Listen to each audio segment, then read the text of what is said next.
Now, gang, let me save some time here. Did we all get smacked as kids? Absolutely. Are we all better or worse off for it? That's your own personal experience, okay? So let's get to this bit here.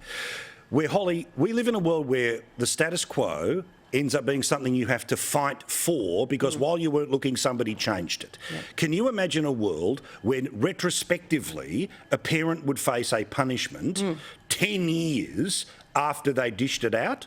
Well, I mean, the weaponisation of these laws that we're seeing all the time now is obviously something to worry about. But where is it going to be reported? How's it going to be reported? Look, I've got 3 little ones and I can tell you they've got smacks on the hand, particularly when they've gone to grab something that they shouldn't be grabbing or put their hand on something that's hot and you've smacked their hand to smack it away. It's not... You know, is that what they're talking about? It's all very unclear. Not at this moment, but of course, as we know, the definition gets broadened and lowered, and that's the thing. James, your thoughts on this? Because again, this stuff feels crazy, but remember all that stuff we used to laugh at 10 years ago that they passed laws about now? Yeah.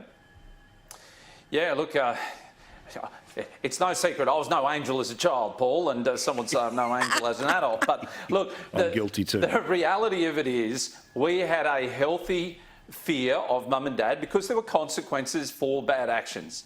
And it was only the other day I was talking to Pauline, we were on our way to Hewenden the other day, and we were talking about a mother that I spoke to who said, oh no, I wouldn't dare smack my kids because I don't want my kids to grow up to hate me.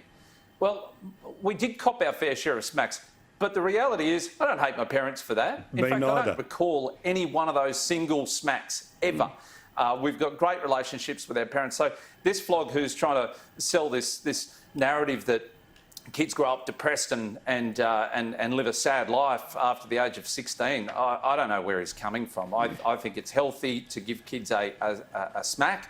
But certainly you don't want to leave bruises, you don't want to bash kids. I wouldn't tolerate that. I don't think anyone's advocating for that. So there's a level, and sadly, Paul, can I say though, in the family courts, if you are seen to smack your kids, they will sometimes deem you an unfit parent to have access to your kids. And I don't appreciate that because it's not illegal, and I think something needs to be discussed in that area. That's the weaponisation as well that you might find, that all of a sudden these claims start to be made. No law was passed saying that it's illegal, but they'll use it as part of a legal judgment to decide who keeps the kids. But then it's he said, she said. If it's a divorce case in the family court, that one says the other did it, who's there to speak to it? Now, James, a bunch of kids are going through their final year exams right now. Good luck to everyone. Now, look, I was a horrible failure when it came to the stat that you got at the end of year 12. But I've got to say, from time to time, I've been one of these people who's got on air and as a way of trying to soothe the kids that are going through year 12, hey, it's not the ultimate determinant of your future. Take it easy. Don't get too pressured about yourself. But I reckon I might have got that message a little bit wrong.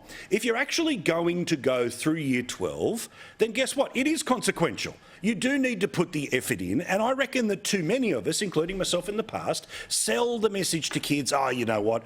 If you coast, it's okay, you'll still be a millionaire on the other side. Well, potentially. But the reality is, look, I was forced to stay through to grade 12. I didn't want to. My career that I chose initially, working in the media, didn't really require a grade 12 graduation or anything. But look, it did serve me well, and I think there was a bit of maturity that came from staying on through school. But don't stress yourself. Guys, if you are so stressed, you're never going to succeed at the exam at that level. So take some pressure off yourself. And there are other opportunities as well. I had some tradies here at the house today, and look, every single one of them, they're only in their early 20s, all earning over $100,000 as fully trade qualified blokes. And I thought, you know, we put too much pressure on kids to get great results at high school. Do the best you can. And you will succeed when you leave, well, look, trust me. And there's plenty of jobs. One of the best bits of advice a headmaster gave me and my parents before I left school was, there are jobs in the future that we've never even heard of. So, look, what you may see as a failure today, you'll succeed in the future. Yeah, well, if being a school failure is this, going okay. But the whole point I'm just trying to say is that if you're going to put yourself through year 12, then you apply yourself as best you can. Yep. It's not life and death, but I also think we shouldn't be taking the piss at this time either. No, and look, it's not the end of the world because there are other opportunities. But as you say, if you are doing the exam, you should try your best. Give it a crack. You should try your best if you go to uni. You should try your best when you get a job. You should try your best if you're doing a trade.